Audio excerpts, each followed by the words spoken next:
fait dans cette semaine-là sur les docs, puisque c'est l'heure documentaire de France Culture, une semaine qui va être une semaine thématique sur la Chine, avec 3 reportages d'Alain Lefkovitch qui revient de Hong Kong. Il a été obligé de faire ses reportages à Hong Kong parce qu'on ne lui a pas filé cette année le visa. Alain Lefkovitch, lui, est spécialiste de la Chine, spécialiste aussi de la communauté chinoise, mais en réunion de programme avec Jean Lebrun,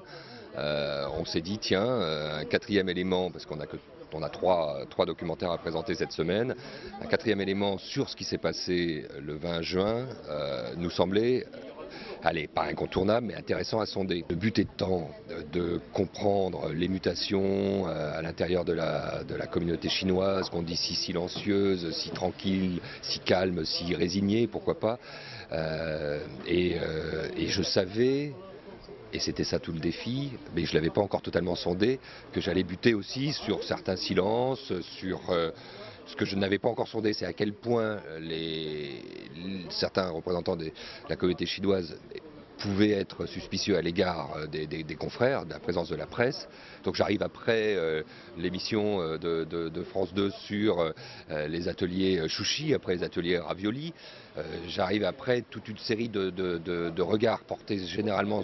sur la communauté, assez stigmatisant, il faut l'avouer. Donc en fait, il s'agit juste là d'essayer, dans le cadre de cette émission, qui peut être un tiroir de documentaire de 55 minutes, de 52 minutes, pardon, essayer de refaire la chronologie de cette manifestation, c'est-à-dire de partir de ce qui l'a provoqué. Donc on va partir au 1er juin, le tir de ce légionnaire encore un peu trouble, pour arriver jusqu'à la manifestation, mais essayer de comprendre comment elle a été organisée,